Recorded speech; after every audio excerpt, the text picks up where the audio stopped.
Iran Israel యుద్ధంలోకి Pakistan entry ఇస్తుందా? పాకిస్తాన్ విదేశాంగ మంత్రి ఇషాక్ దార్ స్టేట్మెంటే దీని నిదర్శనమా? సౌదీ అరేబియాపై ఇరాన్ దాడి చేయడాన్ని పాకిస్తాన్ ఖండిస్తోంది. సో మీకు కనుక గుర్తుండుంటే 2025లో అటు సౌదీ అండ్ పాకిస్తాన్ కలిసి ఒక అగ్రిమెంట్కి వచ్చాయి.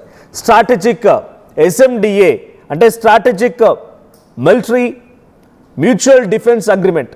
దీని ప్రకారంగా ఒక దేశం కనుక ఈ రెండు దేశాలపై దాడి చేయాల్సి వస్తే అది ఒక్క దేశంపై దాడి చేసినట్టు కాదు, రెండు దేశాలపై దాడి చేసినట్టు.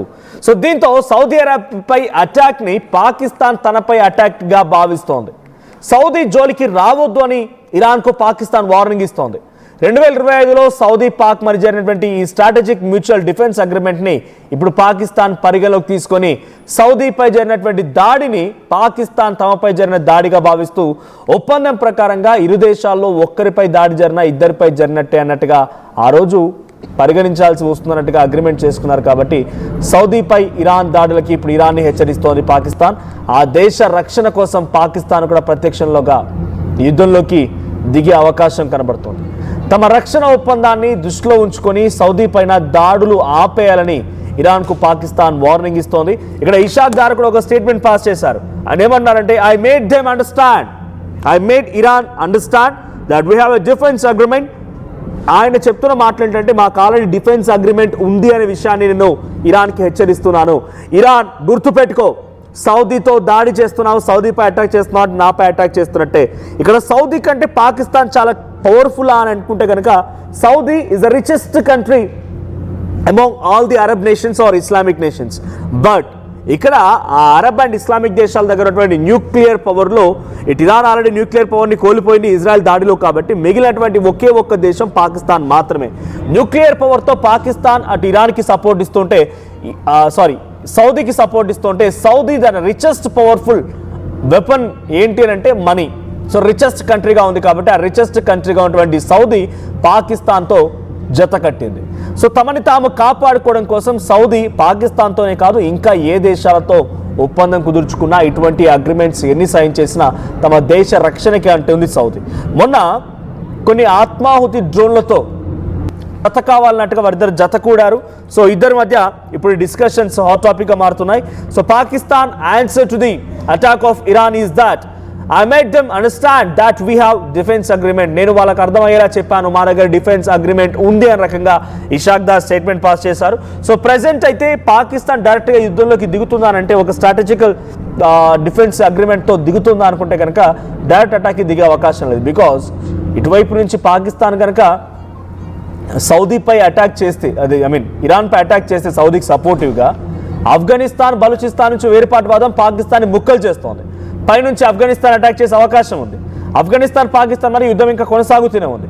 ఇప్పుడు పెద్ద మొత్తంలో 1:many ఇరాన్ వర్సెస్ మెనీ కంట్రీస్గా ఉంది. కాబట్టి ఇష్యూస్ అంతా కూడా ఇరాన్ వైపుగా మరలిపోయాయి. కానీ పాకిస్తాన్ ఆఫ్ఘనిస్తాన్ యుద్ధం ఇంకా కొనసాగుతూనే ఉంది. వార్ ఎక్స్చేంజ్ జరుగుతూనే ఉంది, వెపన్ ఎక్స్చేంజ్ జరుగుతూనే ఉంది.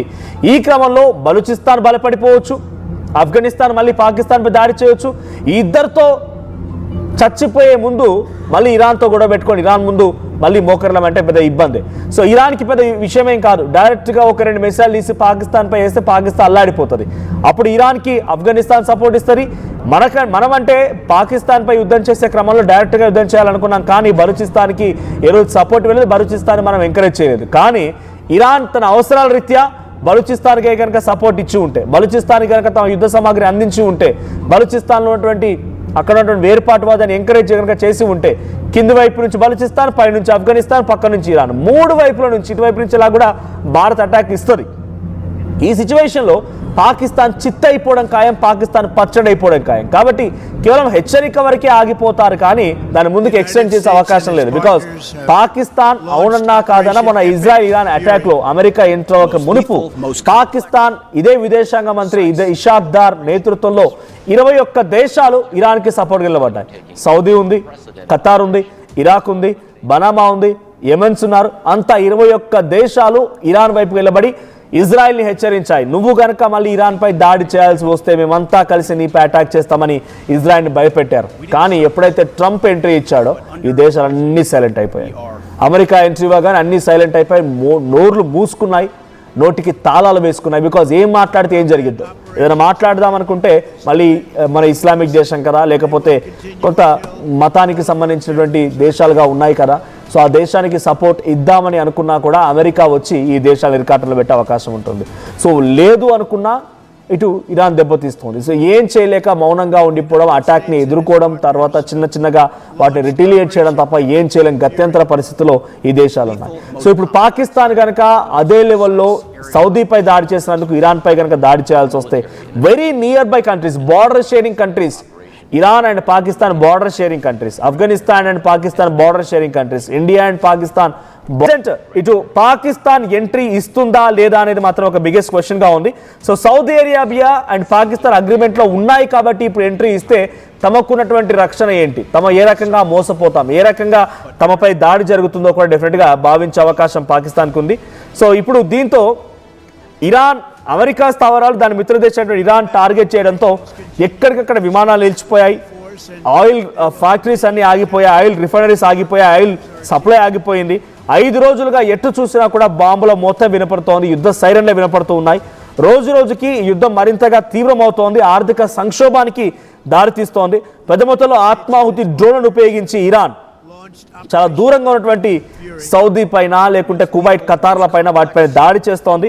సో ఇప్పుడు SMDA ఒప్పందం కారణంగా పాకిస్తాన్ ఎంట్రీ ఇస్తుందా చూడాలి. సెప్టెంబర్లో కుదిరినటువంటి ఈ అగ్రిమెంట్ ఇప్పుడు ఫిబ్రవరి కల్లా ఆగిపోయిందా, ఇది అటాక్ ఇస్తుందా, సౌదీపై దాడి చేయడానికి కేవలం హెచ్చరిక మాత్రమేనా, లేకుంటే డైరెక్ట్గా ఇరాన్పై అటాక్ చేసే అవకాశం ఉందా? ఈ విషయాలపైన కొంత అమెరికా, ఇజ్రాయెల్, పాకిస్తాన్ ఇవన్నీ కూడా కొంత దగ్గరగా వాళ్ళంతా ఒక మ్యూచువల్ అండర్స్టాండింగ్తో వెళ్తున్న దేశాలు కాబట్టి పాకిస్తాన్ ప్లాన్ ఏంటో చూడాలి. లేదంటే అమెరికా మళ్ళీ ఇరాన్ చేసేటువంటి దాడిని కంట్రోల్ చేయాలనుకుంటే పాకిస్తాన్ భూభాగాన్ని ఉపయోగించి అటు ఇరాన్పై దాడి చేసే అవకాశం ఉంది. సో కనీసం ఈ రకంగా అయినా పాకిస్తాన్ అమెరికాకు సహకరించి ఇరాన్ని అంతమొందించడంలో ప్రయత్నం చేస్తుందేమో. సో ప్రెసెంట్ అణుయుద్ధం జరుగుతుందా అంటే ఒకవేళ పాకిస్తాన్ కనుక ఎంట్రీ చేస్తే డెఫినెట్గా న్యూక్లియర్ పవర్ ఉన్నటువంటి దేశం కాబట్టి అణుయుద్ధానికి దారితీసే అవకాశం ఉంది, మరింతగా యుద్ధం పెద్ద మొత్తంలో జరిగే అవకాశం ఉంది. ఒక 3వ ప్రపంచ యుద్ధానికి పెద్ద మొత్తంలో ఒక బీజం పడే అవకాశం కనబడుతుంది. సో పాకిస్తాన్ కనుక ఎంట్రీ ఇస్తే భారత్ కూడా ఎంట్రీ ఇవ్వాలా, పాకిస్తాన్ అటాక్ చేయాలా? మీ అభిప్రాయం ఏంటి? కామెంట్ చేయండి.